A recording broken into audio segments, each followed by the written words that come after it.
Oke teman-teman, ketemu lagi di konten saya di Roydo Channel. Konten yang mengalami sapersap, konten yang pernah mengalami klaim hak cipta, konten yang pernah mengalami namanya pelanggaran-pelanggaran di YouTube, tetapi sudah berhasil dimonetisasi. Sangat keren bukan? Oke teman-teman, saya ini mau menjelaskan bagaimana cara kita untuk belajar menjadi YouTuber pemula. Khususnya di channel saya ini baru mengalami subscriber 1300 subscriber, cukup yang luar biasa. Dan sudah dimonetisasi dan penghasilannya pun masih sedikit, saat ini baru Rp70.000. Semoga menjadi suatu saat bisa berhasil dan bisa gajian dari YouTube.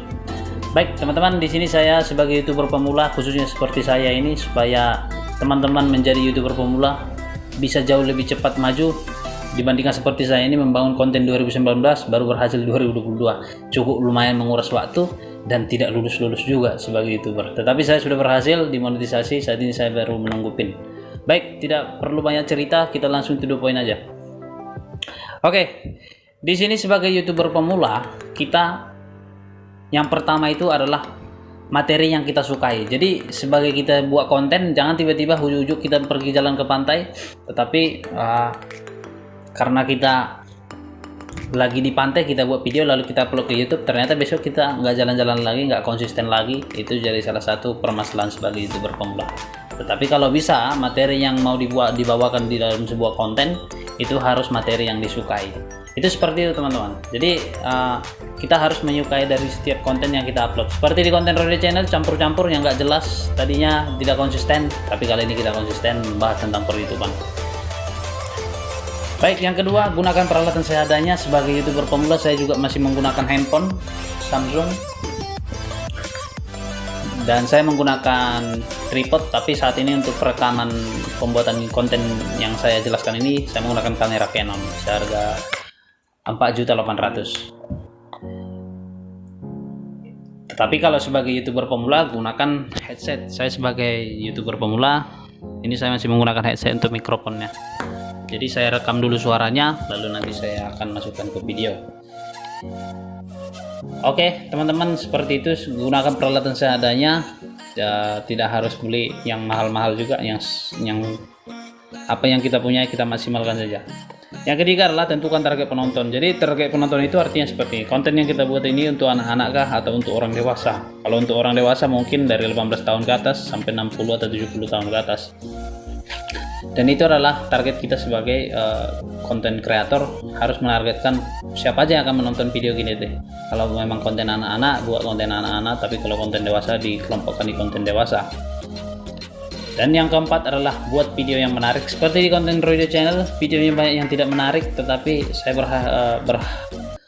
punya pengharapan sebenarnya lebih jauh lebih maksimal untuk belajar editing. Saat ini saya masih belajar namanya Adobe, belajar namanya aplikasi lainnya di handphone untuk memaksimalkan editing di video saya. Jadi sebagai YouTuber pemula, videonya dibuat menarik sampai benar-benar orang nyaman untuk menonton video kita, supaya jauh lebih senang dan bermanfaat dari setiap video yang kita upload di YouTube. Dan yang kelima adalah mencari panutan. Jadi saya sebenarnya mencari konten panutan itu sebenarnya banyak sekali ya. Mungkin di channel-channel di YouTube banyak menjadi referensi bagi saya, tetapi kalau teman-teman menjadi sebuah panutan, contohnya seperti ini. Ada namanya rumus ataupun ilmu ATM. ATM itu adalah amati, tiru, dan modifikasi. Kita boleh mencontek punya orang lain, bukan berarti kita sesuai dengan seperti dia, bukan. Tetapi kita bisa memodifikasi ataupun mengamati, lalu kita tiru, lalu kita modifikasi dari setiap judul ataupun variasi kontennya. Mungkin seperti konten memancing. Sebenarnya kita nggak perlu mancing, kita cukup buat TV yang besar di rumah, lalu kita nonton mancing. Jadi kita bisa menikmati konten orang sambil kita membuat konten sendiri.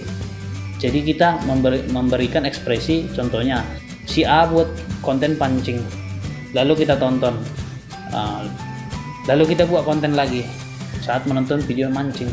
Artinya adalah kita bisa meniru dia sebagai pemancing, tetapi kita hanya sebagai penonton pemancing. Seperti itu teman-teman. Jadi banyak halnya sebagai YouTuber pemula, tidak harus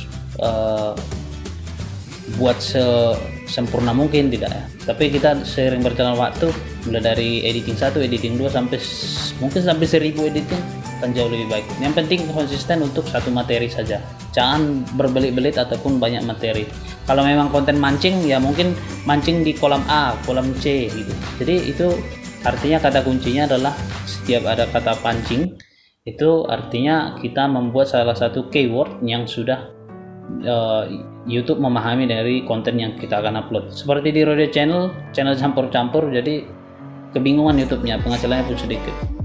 Seperti itu teman-teman, menjadi seorang YouTuber pemula. Semoga dengan penjelasan saya ini menjadi masukan buat teman-teman sebagai YouTuber pemula.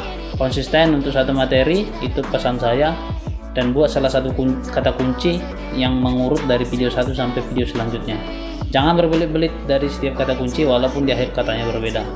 Itu jauh lebih penting, jauh lebih cepat maju dibandingkan kita buat judul yang berbeda-beda dari setiap konten yang akan kita upload. Banyak materi yang satu materi tetapi bisa beberapa jenis pembahasan. Oke teman-teman, saya akan nanti upload lagi di video-video berikutnya. Semoga ini bermanfaat. Terima kasih.